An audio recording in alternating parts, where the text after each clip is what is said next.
For the ones who get it done, the most important part is the one you need now. And the best partner is the one who can deliver. That's why millions of maintenance and repair pros trust Grainger, because we have professional-grade supplies for every industry, even hard-to-find products. And we have same-day pickup and next-day delivery on most orders. But most importantly, we have an unwavering commitment to help keep you up and running. Call, click Grainger.com, or just stop by. Grainger, for the ones who get it done. This is Money Moves on VSiN, the Sports Betting Network. Kicking off hour 2 here, Money Moves, VSiN, the Sports Betting Network, alongside Jonathan Von Tobel. Stormy Buonantony with you. We're live in downtown Las Vegas at Circa Resort and Casino. Coming up in 30 minutes, Stephen Hennessey, managing editor of Golf Digest, will join us. He manages a bunch of different things, including the betting content over at Golf Digest. So get his thoughts and picks on the Charles Schwab Challenge getting underway tomorrow. Scotty Scheffler, big plus 240 favorite there. In 15 minutes, we're going to look at the awards markets in both the NBA and NHL postseason. So conference finals MVP, finals MVP, Conn Smythe, all that good stuff, and best bets, of course, at the end of the hour. Real quickly, though, because as we were going to break, you bring up Mission Impossible and Tom Cruise. Okay, yeah. I was saying to you and our producer Brian earlier, because Brian's big, huge movie buff. You know, he comes on and he does the Oscars odds for us throughout the course of the year. I knew that people really liked Tom Cruise, and he's a great actor, and the thought that he does his own stunts is just fascinating to me, especially to the level that he does them. But I didn't realize how beloved he is. Like, all over social media, people are obsessed with this guy. I didn't realize it was to that level. I think it's more, how do I put this? I think it's more about the whole, like, if he was doing a romantic comedy, right, I don't think it would be this big. And Ortega, you can speak to this better than I can. But I feel like tying him to this Mission Impossible franchise, which has been great. It's been, you know, like turn your brain off, watch a thriller kind of deal. I think that has made a very big difference. If this was any other movie with Tom Cruise, I don't think we're doing this like big of a deal. But the fact that it's tied to a very successful movie franchise that many people enjoy, I think that then makes it seem like Tom Cruise is bigger than he really is. That's fair. Again, he's probably one of the biggest movie stars of all time, but I'm just saying, like, I think the love you're seeing is more tied to Mission Impossible. If this it's was more about the franchise than him specifically. If this was like Vanilla Sky 2, I don't think we're doing this. He is absolutely crazy, though. When, like, I have seen because you guys are going to see Mission Impossible and you're big fans of that franchise, I've been getting a bunch of that stuff that pops up on my algorithm, and to see him hopping on the plane with nothing attached to him, and it's terrifying, but so cool. Not so terrifying, the MLB card that we have today. One game already underway as the Pittsburgh Pirates, I believe, are still up 1-0. Yeah, 1-0 up on the Reds right now. A handful of other games. Please let it be 1-0. Still to get underway. I did end up, after we got off the show, placing a couple baseball bets yesterday. I took the Phillies team total over 6.5, fading the Rockies. And then I paired it with the Dodgers money line, which ended up being How about that ending? A sweat of all sweats, which I didn't expect. So say what you want about Yoshinobu Yamamoto. Guy was unreal yesterday. Dodgers needed every bit of what he gave. 7 innings, 1 hit, no runs, 9 strikeouts, just 2 walks, and then the bullpen nearly blows it. It's 1-0 going into the 9th. Tanner Scott gives up a solo shot, so Arizona forces extras. Diamondbacks go up 3-1, and then Dodgers end up rallying to win it. But that was a much more chaotic parlay than I needed it to be yesterday. Yes. Very good game, very fun game. Also worth noting, too, like you said, a solo shot in the 9th needed to tie the game at 1-1 going into extras. This was like 10, 9.5 at some spots in terms of the total. And so my thought, too, is like, dude, are we going to get to extras? And this thing's just going to blow up. Yeah, it's going to get over. But fun game. These two teams pretty closely matched in. The thing that I obviously did not like was Yamamoto really bouncing back. His last few starts, as we have really noted and tracked, have been pretty average by his standards. And for him to come out, and I think Mike Palm, who joins us on Fridays, really puts it well. You know, when he's on and his arm placement is on, and he knows exactly where he wants to put the ball, that dude is untouchable. And you saw every bit of that yesterday. That was a fun day. That was a fun day of baseball. I think all the games were great. You know, we talked a little bit about our guy, fellow Patriot Patrick Corbin, and the way that he has performed at times. And yesterday, Yankees got to him a little bit there too, in a pretty good spot for the Bronx Bombers. So very much looking forward to what looks like a pretty good slate on paper, including, can I do it here? I told you earlier, this is the you have my trust. I will just blindly fall into it. I will go. I don't care. Hunter Brown's on the mound today for the Houston Astros. Okay. I'll lay the half run with Hunter Brown. The guy's untouchable. He's been absolutely brilliant. Stormy, he has, if you look at his last 5, I think it's his last 5 starts. I'll pull up the exact number. He has struck out 9 hitters in each of his last 5 starts. He's got this sub-2 ERA. He's got a sub-2 fielding independent. The dude is arguably the best pitcher in baseball. I mean, come on. I'll do it every time. This guy has me hook, line, and sinker. Okay. Now, the low-hanging fruit last time, because he was taking on DeGrom, right? You did the full game under. Yep. I went first 5 under. Dude, I'm in. Let's go. Astros, half the run, lay the half run here. Brown, I trust you. Full. It's like just Jesus, take the wheel. We're all in. Plus 110 the price on that run line, by the way. Minus 148 money line for the Astros today in Tampa. So speaking of Hunter Brown, though, and we talked about that versus DeGrom. DeGrom on the hill as well today. Again, for your Texas Rangers, taking on this Yankees team. Ryan Yarbrough starting for New York. Full game total in this one. Are we still 7.5 for his tag? I believe so. 7.5. I'm contemplating an F5 under. 4.5 is juiced to minus 140. You can go under 3.5 as well for plus money. But DeGrom, 4-1, 2.22 ERA, was great his last outing against Houston, as we referenced. 8 innings, gave up 5 hits, but no runs, 7 strikeouts. Last 2 games now against the Astros and Tigers combined for 17 strikeouts. Yankees, yes, have a good lineup. Top 5 in average in MLB, top slugging. But looking through their last 6 games, with the exception of 1 game against the Mets, here's their F5 scoring the other 5. No runs scored, 1, 2, and 2. Yep. So I think DeGrom can limit them early. Yarbrough's got fine numbers, not DeGrom-like stuff, but 3.70 ERA. His last 13 and 2/3 innings, only given up 3 runs. Extremely low barrel and hard hit rates. Looking at his baseball savant page, lots of red. We like that. Going up against a Rangers lineup that we've talked about as being pretty substandard. They are bottom 5 in runs and average, bottom 4 in slugging, bottom 7 in OPS. Over under 3.5 times you open up baseball savant in Italy. I would say under. Okay. I would say that's a hard under. No, I'm with Juice you. it to high heaven. I'm with. Look, I'll extend it out. His last 6 for DeGrom, sub-2 ERA. He's at 150 ERA, 237 FIP, 40 strikeouts to 5 walk. Like the guy, an 8-to-1 strikeout to walk ratio over his last 6 starts. The guy's been unreal. I'm with you. And the other side is Yarbrough. Like, if you look at the metrics, so I think this is if somebody bet them to win the AL West. Again, I know we're in May. I think this is a very important game for them here because if your atrocious lineup, which has yet to really wake up consistently, is going to do something, you would probably want to take advantage of a road spot here with DeGrom getting to start against Yarbrough. Yarbrough's numbers are not really great. Like, you just look at everything. He doesn't have a great profile. He's kind of been getting by. This is now his 3rd straight start. Previous 8, he was coming out of the pen. His last 2 games, both the starters, 3 ERA, 4.98 FIP, so 4 strikeouts to 4 walks. Like, those aren't really great. You would assume that at some point he is also, to use the phrase, he's going to get got. So I think that, like, this is a big moment for Texas. Like, you got to get this done. I'm with you. To me, it would be, like, DeGrom first 5, take the pen and everything else out of the picture. Rangers bullpen on the back end is beat up and somewhat shaky. So I would just trust that DeGrom does enough for you here that you can get it done. Maybe first 5 under as well. Like I was going to say, maybe I'll tack that on too. First 5 for the Rangers and then first 5 under. Also, Orioles-Brewers, I didn't fade Baltimore yesterday. I should have. You know I don't like this team. I should have just gone with my brain. 8 straight losses for them now since May 3rd, 2-14. 13 of those losses have covered the opponent's run line minus 1.5 runs. 11 of them have covered the alt minus 2.5 runs for the opponent. They can't help but give up runs. Run differential minus 89, second worst in baseball. Granted, the Rockies is significantly worse, but they're like the historically worst team potentially that we've ever seen. But 15 and 32, home or away, they're bad. So I should have done it yesterday. Should I do it today?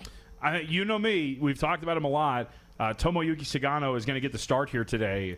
I think that he is due at some point to be wrecked. You look at his last start, 6 1/3, 6 hits, 1 walk, 4 earned runs. We finally saw a little bit of that regression that we were waiting for here. So he got a little bit roughed up. Does that continue? Chase rate is elite, but everything else really isn't great for Sugano. I don't know if I trust Chad Patrick for the most part, but to me it would be like Brewers team total over or something like that, asking this team to at least have some offensive success against Sugano, because I just don't buy it. I don't think that I don't really see anything. I mean, the barrel rate, Tony, it's over 10%. It's abysmal. He's got elite command, but there's so many other indicators that this dude should be pitching at a much worse level, especially that ERA FIP differential. By the way, last note on Baltimore, just worth throwing out there. Colton Cowser is going to start his rehab assignment on Wednesday, which was today.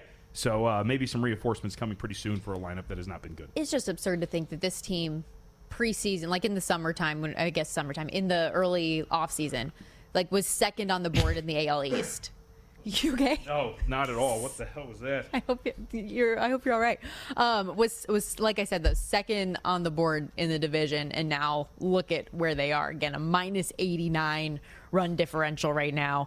Diamondbacks Dodgers. Let's go back to that series. Corbin Burns on the hill for Arizona, taking on Dustin May. I like Arizona today.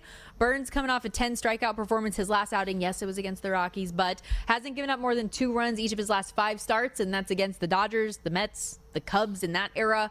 Arizona, 3rd in slugging, 4th in OPS, 8th in batting average. LA struggling a little bit right now. Any interest in the plus money? No, I mean, I'm going to be curious to see if this thing's going to be a somewhat high-scoring affair or what we're going to get to. Burns has got some numbers where you're like, hey, you should probably get got at some point, too. And May hasn't really pitched particularly well. Poor swing and miss stuff, below average command. Burns, you could say, is getting lucky on balls in play, but that's been his MO. Sub 270 batting average on balls in play since 2021. So I think overall, you can make the case that this thing goes over, but I thought you could have made the case a little bit yesterday. It was not there, but I think this should be it. It's just whether or not Burns regresses to the mean here. You would expect he's due for a letdown at some point. Real quick, anything else you like? Let's see. We mentioned a bunch of the ones that I had. I think I'm just more curious than anything else. Gavin Williams is going to take on Chris Paddock today. Paddock over his last 8 starts. So remember, if you look at Paddock at the beginning of the year, he allowed 9 earned runs at his first start. But over his last 8, he's got a 2.49 ERA, 3.83 FIP. His last 2, he's been nearly untouchable. 14 1/3, 6 hits, 1 walk, and 1 earned run. It was a solo shot. I'm just be more curious if Paddock can actually keep this up. Just some morbid curiosity because all these AL Central teams are playing really well, and the Twins are among them. Well, MLB is full force, and we'll have our best bets at the end of the show. College baseball is also heating up with conference tournaments right now. The College World Series will be here before you know it. And we, the show Money Moves, as well as Follow the Money, are going to be live from Omaha June 12th through the 14th, broadcasting straight from Rocco's, the iconic home of the Jell-O Shot Challenge.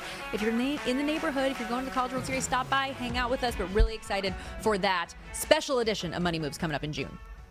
For the ones who get it done, the most important part is the one you need now. And the best partner is the one who can deliver. That's why millions of maintenance and repair pros trust Grainger, because we have professional-grade supplies for every industry, even hard-to-find products. And we have same-day pickup and next-day delivery on most orders.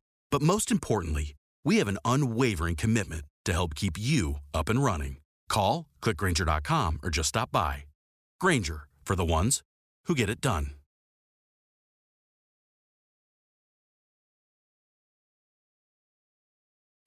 You're watching Money Moves here on VSiN, the Sports Betting Network.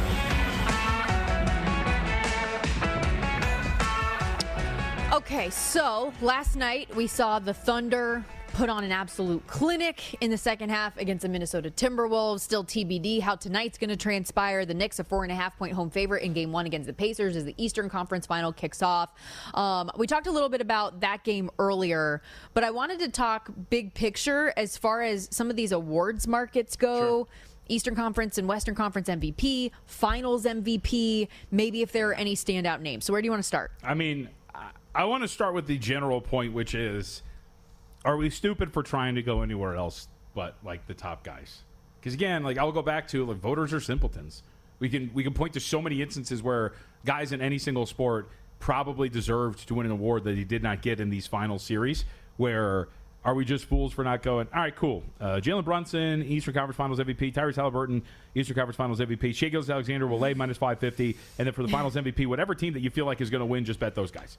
Well, it's funny you say that because you asked me the question yesterday about the Conn NHL Smythe, and right? if I think that in the Conn Smythe. And then the more I was thinking about Connor McDavid being favored in that market, I was like, it's one of those things where even if, because he hasn't been, for his standards, the most amazing thing since sliced bread so far in the playoffs.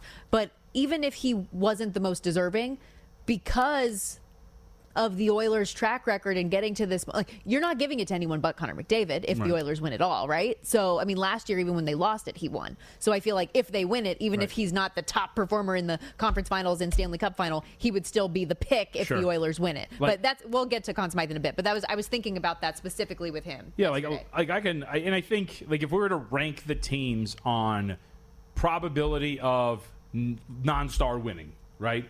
I think you'd probably go. It's probably a tie between the Eastern Conference teams, right? Because Jalen Brunson's there, but you also have a Karl Anthony Towns type there. Indiana, I think I'd probably put number one because Tyrese Halliburton, while he has his big moments, as we saw him like blow by Giannis in the first round, all this, the game winner against Cleveland, it was a game 2. He's also more of a facilitator than a dominant scorer, and there's a reality in which like Pascal Siakam, who can fill up the stat sheet in terms of scoring, can potentially win that award. So, like, I think if I'm trying to dig into the list, I'm first going, all right, which of these teams do I think have, like, other guys that can do it? I don't think there's any question for the 2 Western Conference teams. Those are 3 and 4, right? And OKC, I think, is 4 with a bullet because if Shea's winning it, they're winning. Or if they're winning it, Shea's winning it. There's no question about it. So Shea's minus 190 to win Finals MVP right now. Correct, because they are obviously odds-on favorites to win the whole thing. They are up game 1, and then when they get into that series, they will be heavily favored if they get into that series. And, of course, he will then, by extension, be favored that guy to win the award. So, yeah, like I guess you go with, if you want more bang for your buck, you try to make the case for one of these guys on Indiana or New York. But I will say this, every Super Bowl, Stormy, we get the smart guy that's like, this edge rusher at 75. No, you've already lost me. There's no shot. They're not giving it to an edge rusher. It's not going to happen a vast majority of the time. I feel very comfortable in saying for both New York and Indiana, I'm drawing a pretty solid line under Pascal Siakam, and I'm drawing a pretty solid line under Karl Anthony Towns. Like, I don't think there is a reality in which Josh Hart wins Eastern Conference Finals MVP or Finals MVP. I don't think that there is a universe in which OG Anunoby wins Eastern Conference Finals MVP or, of course, Finals MVP. So I think you're just going Tyrese or Pascal for East. You're going Jalen Brunson or Karl Anthony Towns. Excuse me, not for East, for Indiana. Right. And then those 2 for New York, and I think your 2 stars for the other 2 teams. I feel like it's pretty simple. The only thing that I would come back at you on, specifically in the Western Conference MVP, Anthony Edwards gets a little bit dinged up. Right. We talked about the way that OKC specifically is honing in on defending him. Should they be able to come out of this with Julius Randle at 20-1, who, I mean, he had a great start in the game. You've talked about how much he has been such a great addition for this Timberwolves team. Do you think if there's any impact on the way that combination of defense and Edwards potentially not being 100%, could that lift Julius Randle and if the Timberwolves come out of this at 20-1, would that be worthwhile? I mean, I think you can make the case for Julius Randle. As we discussed, too, yesterday, the long shot, if you wanted to, weave the web, was Randle to have the most points in the series. He's only 3 points behind Shea after last night, right? 31-28.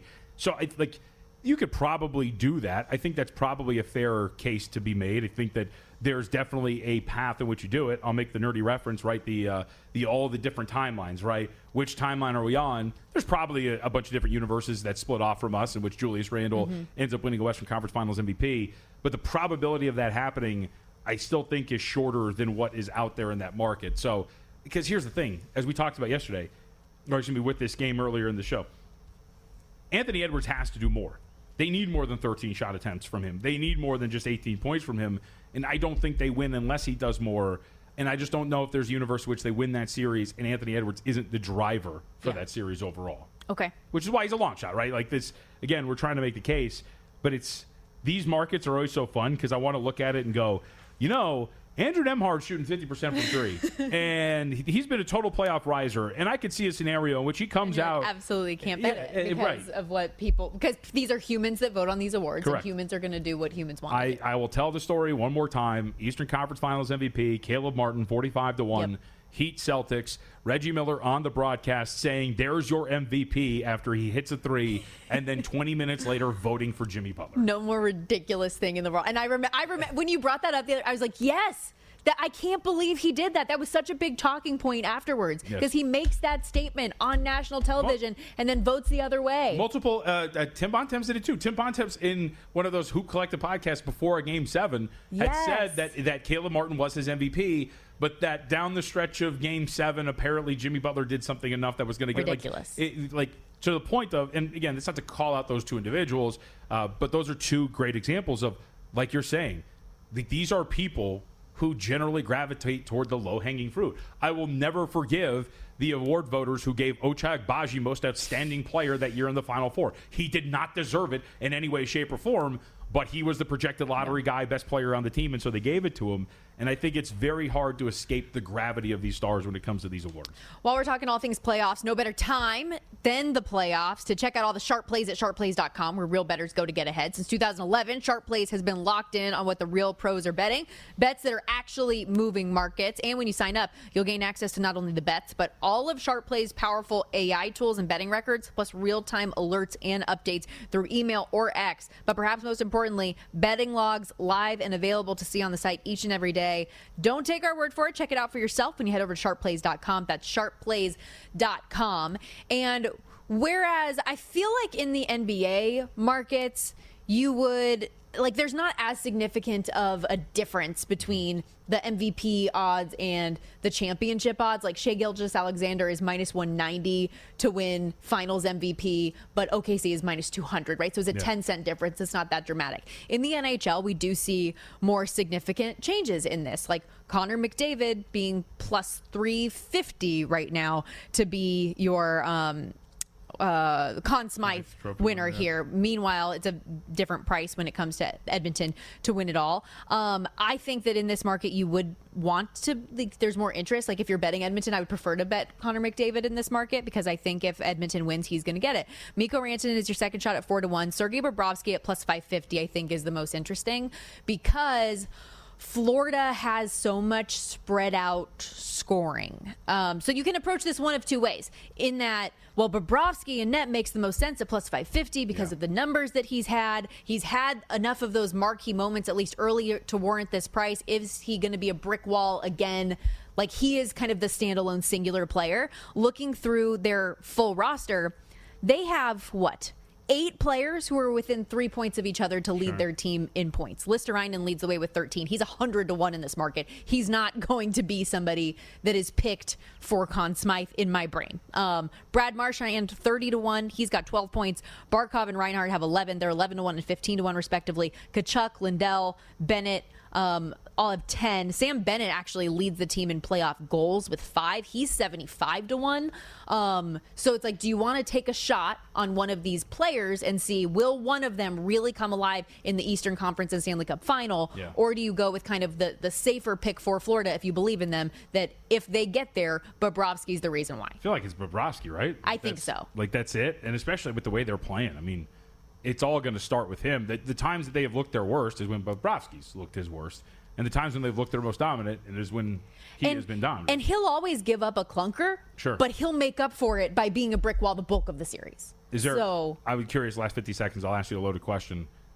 Is it really just Anderson for Carolina? Like, God forbid they actually win this series. I feel like we're already kind of kicking dirt on him. Yeah. Is that it? Yeah. That's it, huh? Okay. I think so. I think so. But I don't think the Carolina is getting there. So nobody does. It's a non-starter for me. I feel like this is so odd. I'm sorry. If you kind of lick your finger and test the win, it's just kind of like, all right, who's Florida playing? Like, it's 1-0. I just think they just have it. Like, remember when Tampa Bay went on that string of making 3 straight Stanley Cup finals? Like, that's how Florida feels to me right now. We got to take a quick timeout. But when we come back, we're shifting gears out to the links, getting a little golf in here, talking Charles Schwab Challenge. That's the cleanest I've said that all day. I really have to think about saying Charles Schwab back to back. A little bit of a teaser there. Stephen Hennessey of Golf Digest is going to join us. We'll get his best bets and approach to the course. Don't go anywhere.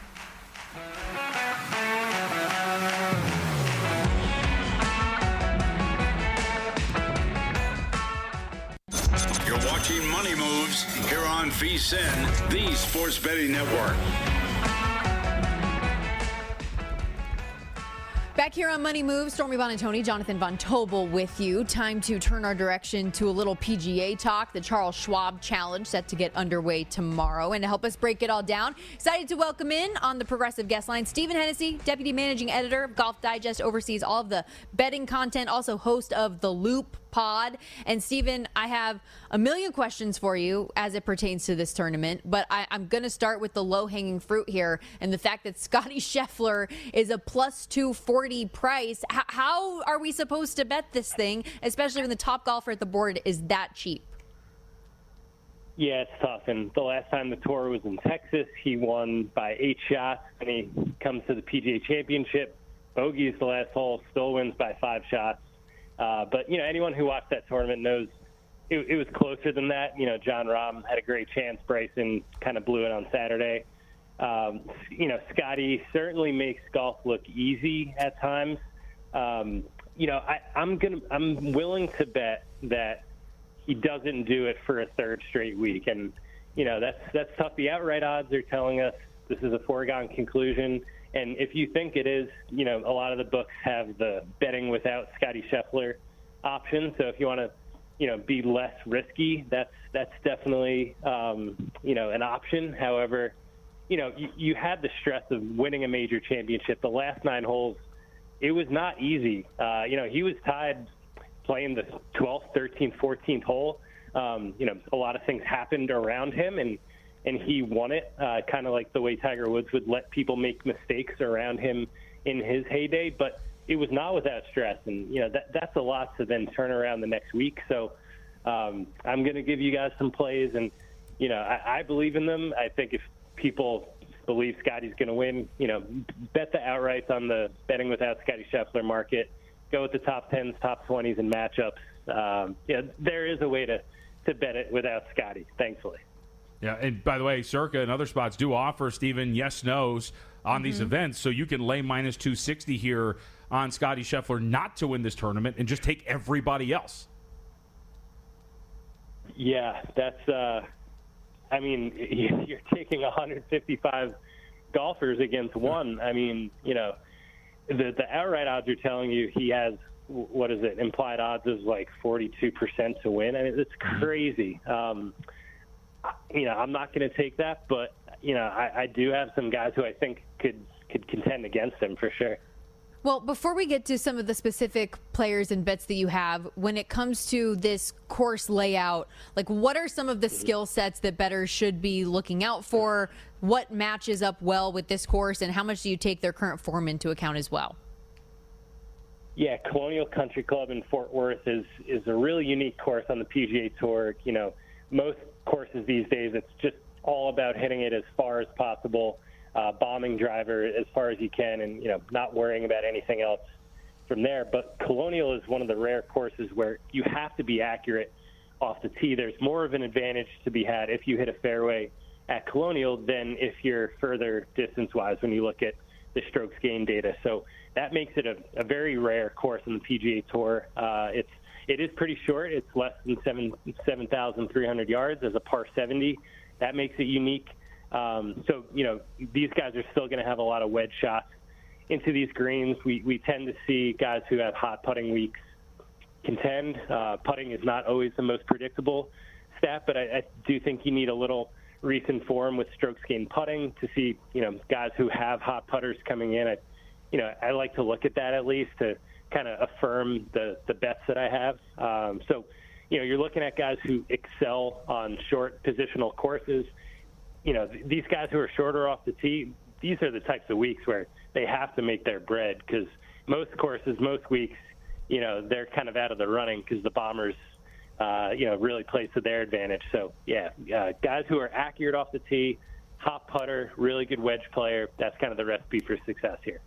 So let's get to some specific names then. Who would be one of the top outrights that you would be looking at here? Yeah, Daniel Berger is a very popular play this week. I'm sure Wes Reynolds and a bunch of others that you guys follow are on Mr. Berger. He won here in 2020. That was the first event actually post-COVID, and that was an absolutely stacked field. That was kind of the return to golf, the return of sports too at that time, and Berger won it. And then he had this kind of mysterious injury the last 2 years or so, and he was out of golf. But he's back now to the player he was before the injury, which was he was a Ryder Cupper at the top of his game, a top 10 American player in his prime. So he's very accurate off the tee. That's why I love him here. He's first in good drive over the last 36 round, and he's a great approach player too. One of the best short iron players in the world. So positional player. He's won here before, playing great. I think Daniel Berger at 25-1, I think he has what it takes to take down Scotty Scheffler.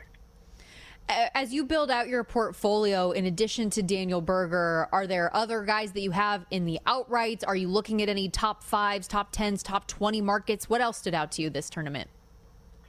Yeah, I think I have 3 other guys who I'm betting on an outright basis. JT Poston was just T5 at the PGA Championship, actually gained more strokes on approach than Scottie Scheffler, so his irons were better than Scottie. So, I think that tells me he's got a chance to take him down here. And the putter with JT Poston, when the putter is hot, he could roll it as well as anybody on the PGA Tour, and it's been hot the last month. And like I said, at Colonial, that kind of predicts success here. So, he plays really good golf on short courses. He's won out in Vegas at TPC Summerlin in the fall, John Deere at the Wyndham. So JT Poston, I think, is another guy who could take down Scottie.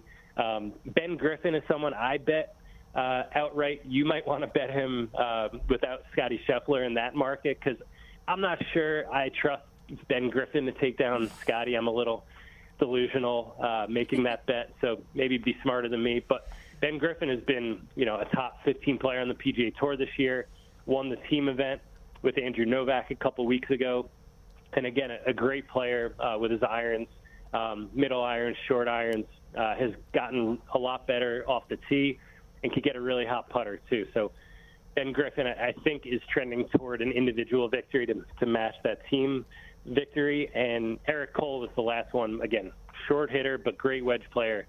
Could be as good of a putter as anybody on the PGA Tour, kind of like JT Poston. So, I think those guys, I would also back them up with top 10s as well. I believe, they're not just boomer bust options this week. I think they have good, consistent weeks. So, I would look at all of them outright and from a placement standpoint as well. Stephen, is there anybody near the top that you would recommend either actively fading or just staying away from? Yeah, I think Hideki Matsuyama, missed the cut at the PGA Championship, which was a surprise. He had made, I think, 19 straight cuts at majors going back, over 5 years. So, that tells me his game is a little shaky at the moment. And, you look at the stats and off the tee, I talked about why accuracy is important. Hideki's one of the most inaccurate players off the tee right now, ranking 140th in this field in accuracy. So he's going to be behind these huge trees, having a punch out, and he's going to kind of be behind the 8 ball. And, we know he's not in form. So I would look to fade Hideki in matchups for sure. I'm confident about that one. And Jordan Spieth, we've seen him contend a few times this year. We've also seen a lot of inconsistency with his game. So, he's priced as, the second or third favorite, depending on which book you look at. You could get him, against Daniel Berger. You could get him against some really good players who are more consistent than Spieth. And those are the kind of guys you like to bet against in matchups. Are, they might have a high upside, but, they have a very low floor too. Wouldn't surprise us at all if Spieth finishes. He might miss the cut. He might finish worse than 30th. That wouldn't surprise us. So would definitely look at those guys to fade. Last 40 seconds or so, Stephen, not Charles Schwab related, but just big picture when it comes to these majors in the PGA. Are we silly to look anywhere past the favorites in these events, like especially Scottie, Rory coming through? How do you approach them now? Yeah, I mean, you look at the last 3 years or so, we haven't seen like a dark horse winner. I guess Brian Harmon 3 years ago at the Open would be the last time. I think at Pinehurst, at Oakmont for the U.S. Open this year, it's kind of going to be a similar story. That's the thing with golf. You need insane distance off the tee. You need the complete game. I think you see one of the top 5 guys get it done at Oakmont. I like Xander Schauffele. And then I think at Portrush for the British Open, the field will be a little more open. When Shane Lowry won in 2019, he wasn't a top 10, top 15 player. That course hasn't changed too much, so I think maybe we do get sort of an underdog story at Portrush. Stephen, great spot today. Really appreciate your insight. Thanks for this. Thanks, guys. Stephen Hennessey, follow him on X at @S_HennessyGD, managing editor over there at Golf Digest. And they've got a full article up right now in addition to Stephen's picks, but compiling all of their Golf Digest expert selections and long shots for the Charles Schwab. We're going to take a quick timeout. When we come back, our best bets for the day, some of the baseball already in action, and how we're playing things tonight. Don't go anywhere. More Money Moves coming up.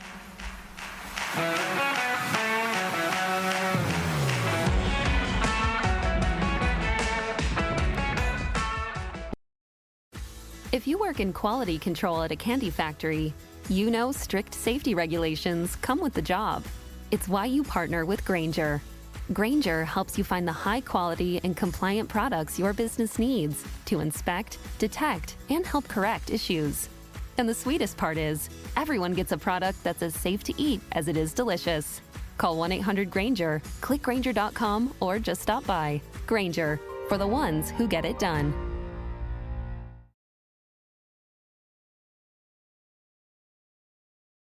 You're watching Money Moves here on VSiN, the Sports Betting Network. All right, we are wrapping up this Wednesday edition of Money Moves on VSiN, the Sports Betting Network. Sirius XM, channel 158. Stormy Buonantony, Jonathan Von Tobel. Look at the with smile. you. Look at the smile. 15 minutes away. Yeah, I know. Look at the smile. For our audience who does not know, where are you going? I am going to Italia. Okay. So we were going to do, I'm going to take over for a second here. We were going to do a bit where we quizzed you on Italian words and phrases, but Brian Ortega did not do his homework and or any work, so we did not put it together. Can you give me, like, what are the phrases you're most comfortable with? How much Italian do you really think? English is more widespread than people think. Correct. So, like, how much Italian are you really going to have to speak here? You and I were together when we were in the parking garage talking to Derek Stevens, owner of this fine property here at Circa, and I had run into him another time in the parking garage, and I said, I was like, yeah, I'm getting ready for my trip, and I'm trying to learn some Italian. He's like, everywhere you're going, they're going to speak English, because he recently went earlier this year, and I was like, yeah, I know, but I still feel like they appreciate the effort. Can I tell our audience, to paint the picture very quickly, that was a conversation so above my head because I've never been out of the country, and I'm not going to Italy anytime soon, that I saw you guys going in that direction. I said, have a good day, guys, and I left because, like, I'm not contributing anything to that talk. So I don't think you're speaking much, but what have you been working on? I can say I speak English. I am American. Do you speak English? I don't speak Italian. With your best flair, let's hear it. Io capisco non italiano. Okay, that's not bad. I do not. Yeah, that was solid, right? Yeah. I do not speak Italian. Okay. What else? Vorrei un pizza. Bring me a pizza, right? I want a pizza. Okay. I want a pizza. So right. Priorities there. Il conto. I need the bill, please. All right. I feel like that'll be a big one that'll be useful. But then all the like good stuff like hello, goodbye, ciao, arrivederci, buongiorno, like the basics so that you can like feel good with your greetings and stuff. But okay. I'm very basic. I say this all the time. I'm an embarrassment to the Italian culture because I am Olive Garden brand Italian. Even when my family came over from Sicily, they threw a Y on my last name. There is no Y in the Italian alphabet. Sure. Like, so my name is supposed to be Buonantony, and we say Buonantony. Like, we are so just That's funny. whitewash Americanized Olive Garden brand Italian folks. So it's funny you say that. This is a total side note, and then we can go to sports. The Von Tobel family, apparently I learned like last month, in a move of arrogance when my ancestors came over here, capitalized the V in Von Tobel to sound more important. Really? Yeah. So like my aunt was telling me this when she was explaining the family. She's like, actually, yeah, it's like a Swedish last name and it's supposed to be lowercase, but they wanted to feel more important. So like your great great grandfather was like, no, we're going with capital V. Like, I love it. Whatever. Yeah. I love it. Oh, also, I was talking to you yesterday. Like, there's a lot of similarities between Italian and Spanish. So how you were saying like donde está baño? Yeah. Dove il bagno right. in Italian. So there's a lot of at least crossover from what I learned in high school Spanish that I can try to carry over. So that'll be good. You'll be fine. You probably won't do it because Como the other stai day. is how are you? Oh, yes, yeah. Como está? Como estás? You probably won't do it because you failed your mission the other day. We have said that you should send us pictures almost daily so we can kind of guess where you're at and what you're doing. I will try. I will. I think that would be fun. So I'm going to put my mind to it and do where it. in the world is Carmen, Stormy, Buonantony, whatever? But. When you say I failed my mission the other day, I went to a restaurant here locally, Lotus of Siam. What did I ask? And he said, take a picture of the duck, and I didn't do that. Just one picture. I'm not one of those like Instagram take a picture of my meal people though. Clearly you're also not one of those. My colleagues have asked me for one simple thing, and maybe I could do that for them. Thing. Okay, I will try my best. But I did. One simple thing, you were giving me multiple jobs. I ordered the duck specifically because you recommended it, and I have never eaten duck in my life prior to that moment. So I did half of it. At least give me some credit. I did partial. All right, time for our best bets of the day, presented by GBank, the official bank of VSiN. And remember, everybody, if you haven't checked out the GBank Visa Signature Card, you should, especially those of us who are in the gambling world, where most credit cards treat sportsbooks and gaming transactions as cash advances. Even when you put your own money on the card, GBank treats those transactions as purchases. So you're saving like 3 to 5% on cash advance fees on gaming transactions right there. Plus, they're also giving you 2% cash back rewards on all other eligible purchases. Apply now at vsin.com/GBank. That's VSIN.com/GBank. I know you're already sweating out one of your best bets that you gave out earlier on the Astros in the first 5. What else are you looking at today? That's really it. I know we got some baseball a little bit later. I thought, to me, though, it was a light card of the surface. A first 5 under I'll probably end up throwing on between the Rangers and the Yankees, just because we have DeGrom on the hill, and I don't trust this Rangers lineup to actually get to Yarbrough, despite the fact that I do think there's some signs that he is due for a little bit of a letdown or some regression. But as we've kind of hit on here, I'll be sweating out this Pacers-Knicks series over 5.5 games. That, to me, is the big bet in the series so far. And that's about it. And, of course, rooting for Josh Hart to pull in like a million rebounds so he can get that done. But very much, look, I understand the market. I would agree, -3.5 to 4.5. And I would agree with pushing this total over a little bit here.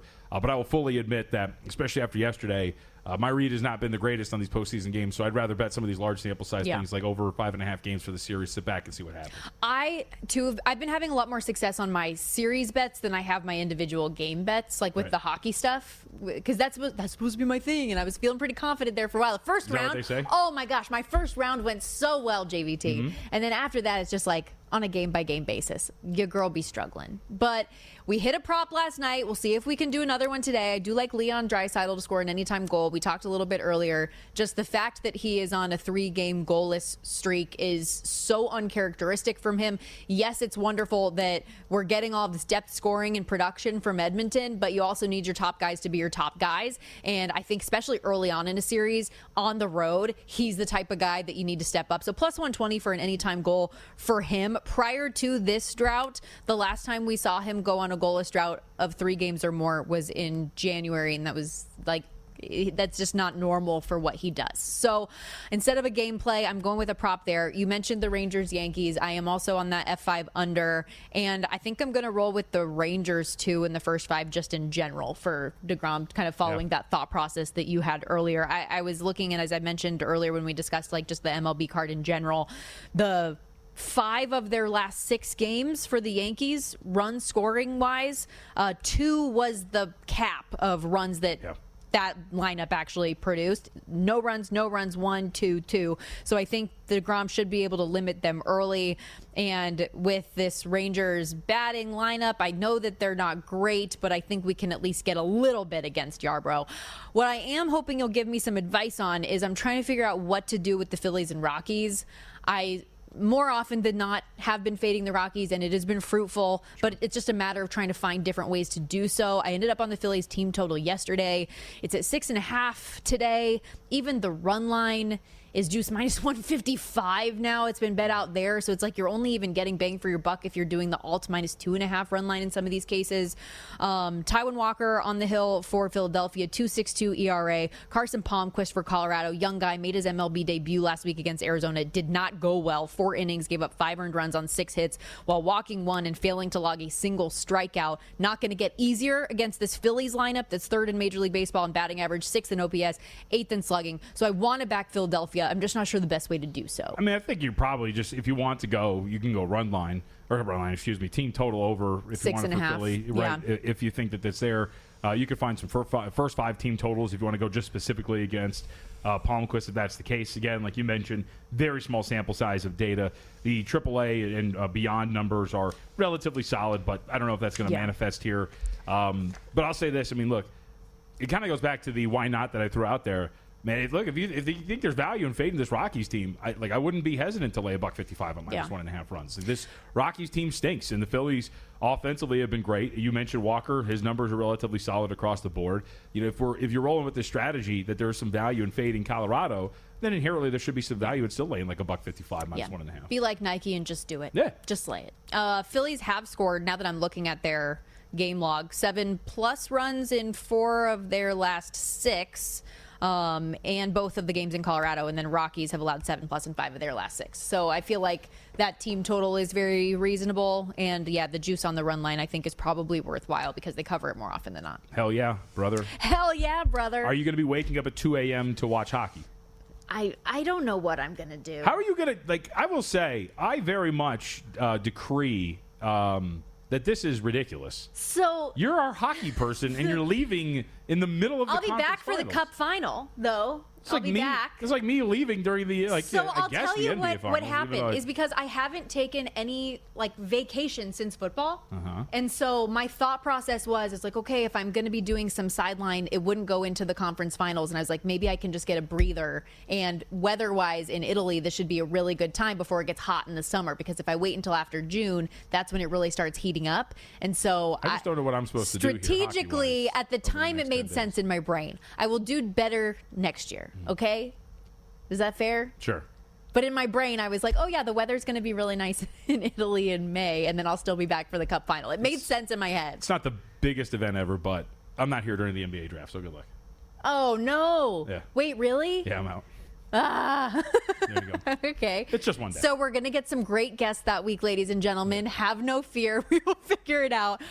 No, I appreciate you, though, you and Brian, everybody, for holding down the fort for the next however many days that I'll be gone, but we will be back for the Cup final, better than ever. It'll be so fun. Arrivederci, everybody. I'll see you tomorrow. Yeah. I'll be here. That's it for us today, though. Stick around. Prop Points is coming up next with Nick Whalen and Jeff Erickson. Adam Shine's back for Make It Rain beginning at 3 Eastern, and the Follow the Money crew with Mitch and Polly later on at 4. Have a great day, everybody.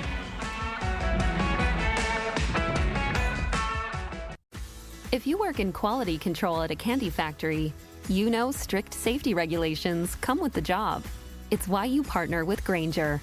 Grainger helps you find the high quality and compliant products your business needs to inspect, detect, and help correct issues. And the sweetest part is, everyone gets a product that's as safe to eat as it is delicious. Call 1-800-GRAINGER, click Grainger.com, or just stop by. Grainger, for the ones who get it done.